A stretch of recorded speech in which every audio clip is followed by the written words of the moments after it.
ও হো হো হো, দেখেন দেখেন দেখেন দেখেন দেখেন কি সুন্দর সুন্দর চমৎকার জমে গেছে।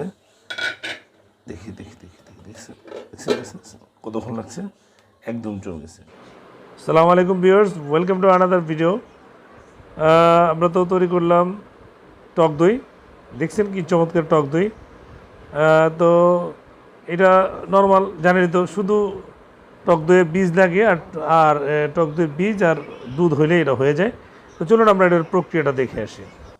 প্রথমে 1.5 কেজি দুধ নিয়েছিলাম, ওটাকে জাল দিয়ে আমি 1 কেজি দুধ আনছি এবং সর যা আছে সর দিয়ে দিছি, দুধের মধ্যে আছে। আর এখন এমন একটা টেম্পারেচার আছে, আপনি এর মধ্যে আঙুল দিতে পারবেন, আঙুল দিলে আপনার সহ্য হবে। কারণ বেশি টেম্পারেচার হলে, তাপমাত্রা বেশি থাকলে আপনার বীজে দেওয়ার সাথে বীজটা নষ্ট হয়ে যাবে, মারা যাবে। এখানে আমি বীজ নিছি 2 টেবিল চামচ। এই বীজটা আমার ঘরে করা ছিল কি, আমার এই পাত্রেই দই আমি আগে বানায় নিয়েছিলাম। আমার ঘরের দই থেকেই ওই বীজটা আমি রেখে দিচ্ছি। বীজটাকে এবার কোনো চামচ বা অন্য যে কোনো কিছু দিয়ে দ্বারা আপনি এটাকে ভালো করে ফেটে নেবেন, স্মুথ করে নেবেন, যেন এর মধ্যে কোনো দলা না থাকে। আমি একটু ওই যে বীজটা একটু দুধ দিয়ে দিছি, দুধ দিয়ে একটু মিক্স করে নিতেছি। এবার বাকি দুধগুলো আমি এর মধ্যে দিয়ে দিচ্ছি। একটা জিনিস খেয়াল রাখবেন যে দুধের টেম্পারেচার কিন্তু কোনোভাবেই অনেক বেশি থাকতে পারবে না। আপনি যে বলেছি আগেই যে আঙুল দিয়ে দেখবেন যে টেম্পারেচার ঠিক আছে কিনা, আঙুল সহ্য করা যায় কিনা। ব্যাকটেরিয়া গ্রো করার জন্য বা দই জমানোর জন্য একটা নির্দিষ্ট তাপমাত্রা দরকার, একটু ওয়ার্ম জায়গা লাগে। অনেকে ওভেনে রাখে, অনেকে রান্নাঘরের ভিতরেই গরম জায়গাটা রাখে। তো যদি না থাকে কোনো মতেই, ইদানিং একটু ওয়েদারটা একটু ঠান্ডা আছে, তো আমরা এমন একটা জায়গা রাখবো, এমনভাবে এটা কৃত্রিম উপায়ে একটু গরম করার চেষ্টা করব, যেন আমাদের এই মানে ইয়েটা পাত্রের আশপাশে যেন গরম থাকে। তো আমি এই যে একটা পাত্র নিয়ে নিয়েছি, পাত্রের ভিতরে ওই দইটা দিয়ে এর উপরে একটা ঢাকনা দিয়ে আমি চুলাটা প্রথমে একটু জ্বালায় দেবো, মনে করেন 2 মিনিটের জন্য জ্বালায় এটাকে গরম করে নেব পাতিলটা। এরপরে এই ঢাকনাটা দিয়ে আর উপরে আরেকটা ঢাকনা দেবো আমি, এর উপর একটা ঢাকনা দিয়ে এর উপরে একটা গরম কাপড় দিয়ে দেবো। গরম কাপড় দিয়ে এরপরে এটা আমি রেখে দেবো। এটা তো বোঝাই যায় যে একটা সময় পরে গিয়ে আবার একটু ঠান্ডা, একটু গরমটা একটু কমে আসবে। কাপড়টা সরাই দিয়ে আপনি এর মধ্যে আবার চুলা জ্বালা দেবেন 20 সেকেন্ডের জন্য। চুলাটা জ্বালা দিয়ে 20 সেকেন্ডে পাতিলটা গরম করে আবার বন্ধ করে দেবেন। বন্ধ করে দিয়ে আবার এই কাপড় দিয়ে ঢেকে দেবেন।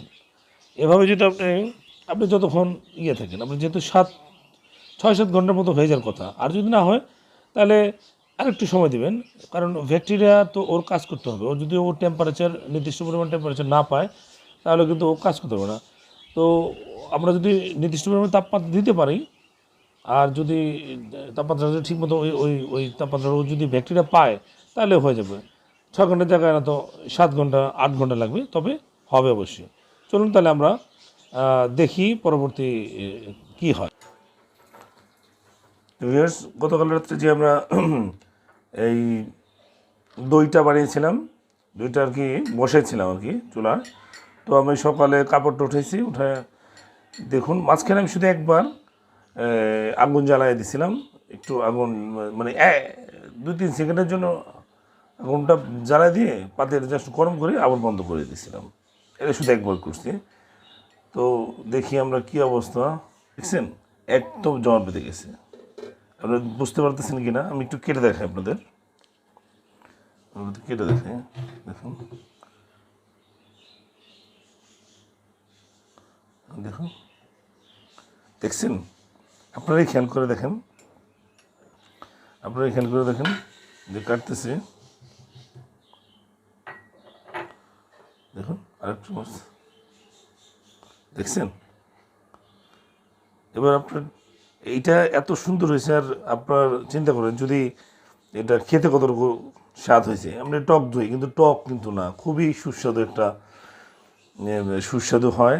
এবং এটা আপনি মাল্টিপারপাস কাজে লাগাতে পারবেন, যে কোনো কাজে আপনি রান্নায় কাজে লাগাতে পারবেন, ফেস প্যাক কাজে লাগাতে পারবেন, আপনি যে কোনো জায়গায় কাজে লাগাতে পারবেন।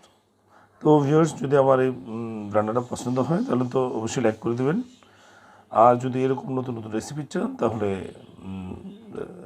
সাবস্ক্রাইব করে বেল বাটনটা অন করে দিন, পাশে থেকে বেল আইকনটা অন করে দিন। আর তাহলে আমি নতুন নতুন রেসিপিগুলো পেয়ে যাবেন আর কি আপনারা দ্রুত। তো ভালো থাকবেন, সুস্থ থাকবেন, বাসায় থাকবেন। আর এগুলো যেহেতু প্রোবায়োটিক ফুড, এগুলো আপনাদের শরীরেরও ভিতরের সিস্টেমগুলোকে সতেজ রাখে। তো বাসায় বানায় বানায় খাবেন। ভালো থাকবেন, আমার জন্য দোয়া করবেন। আসসালামু আলাইকুম রহমতুল্লাহ।